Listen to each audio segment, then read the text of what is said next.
दुर्गा सप्तशती का 10वां अध्याय। मैं मस्तक पर अर्धचंद्र धारण करने वाली शिव शक्ति स्वरूपा भगवती कामेश्वरी का हृदय में चिंतन करता हूँ। वे तपाए हुए स्वर्ण के समान सुंदर है। सूर्य, चंद्रमा और अग्नि ये ही तीन उनके नेत्र है तथा वे अपने मनोहर हाथों में धनुष, बाण, अंकुश, पाश और शूल धारण किए हुए हैं। ऋषि कहते हैं, राजन, अपने प्राणों के समान प्यारे भाई नसुम्भ को मारा गया देख तथा सारी सेना का संहार होता जान शुंभ ने कुपित होकर कहा, दुष्ट दुर्गे, तू बल के अभिमान में आकर झूठ मूठ का घमंड न दिखा। तू बड़ी मानिनी बनी हुई है, किंतु दूसरी स्त्रियों के बल का सहारा लेकर लड़ती है। देवी बोली, ओ दुष्ट, मैं अकेली ही हूँ। इस संसार में मेरे सिवा दूसरी कौन है? देख, ये मेरी ही विभूतियां हैं, अतः मुझमें ही प्रवेश कर रही है। तदंतर ब्रह्माणी आदि समस्त देवियां अंबिका देवी के शरीर में लीन हो गई। उस समय केवल अंबिका देवी ही रह गई। देवी बोली, मैं अपनी ऐश्वर्य शक्ति से अनेक रूपों में यहाँ उपस्थित हुई हूँ। उन सब रूपों को मैंने समेट लिया है। अब अकेली ही युद्ध में खड़ी हूँ, तुम भी स्थिर हो जाओ। ऋषि कहते हैं, तदंतर देवी और शुंभ दोनों में सब देवताओं तथा दानवों के देखते देखते भयंकर युद्ध छिड़ गया। बाणों की वर्षा तथा तीखे शस्त्रों एवं दारुण अस्त्रों के प्रहार के कारण उन दोनों का युद्ध सब लोगों के लिए बड़ा भयानक प्रतीत हुआ। उस समय अंबिका देवी ने सैकड़ों दिव्य अस्त्र छोड़े। उन्हें दैत्यराज शुंभ ने उनके निवारक अस्त्रों द्वारा काट डाला। इसी प्रकार शुंभ ने भी जो दिव्य अस्त्र चलाए, उन्हें परमेश्वरी ने भयंकर हुंकार शब्द के उच्चारण आदि द्वारा खिलवाड़ में ही नष्ट कर डाला। तो तब उस असुर ने सैकड़ों बाणों से देवी को आच्छादित कर दिया। यह देख क्रोध में भरी हुई उन देवी ने बाण मारकर उसका धनुष काट डाला।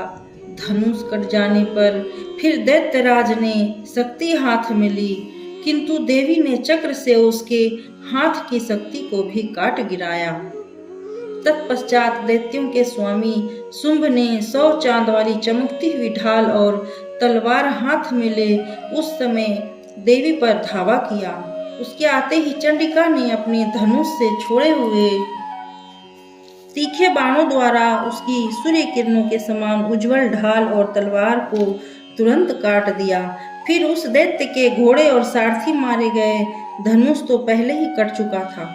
अब उसने अंबिका को मारने के लिए अद्यत हो भयंकर मुदगर हाथ में लिया। उसे आते देख देवी ने अपने तीक्ष्ण बाणों से उसका मुदगर भी काट डाला।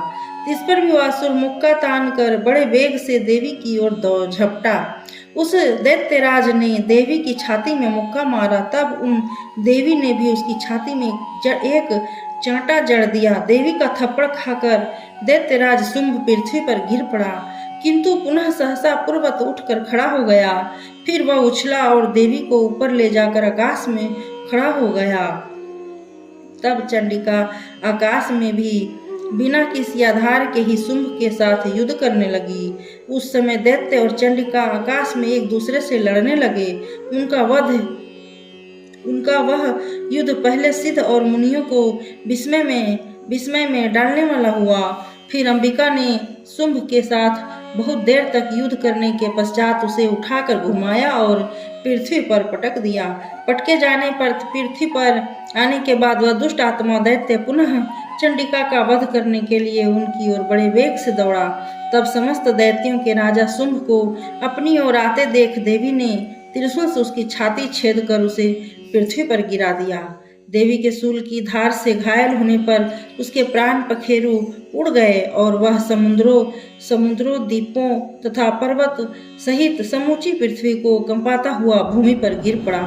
तदंतर उस दुरात्मा के मारे जाने पर संपूर्ण जगत प्रसन्न एवं पूर्ण स्वस्थ हो गया तथा आकाश स्वच्छ दिखाई देने लगा। पहले जो उत्पात सूचक मेघ और उल्कापात होते थे वे सब शांत हो गए तथा उस दैत्य के मारे जाने पर नदियां भी ठीक मार्ग से बहने लगी।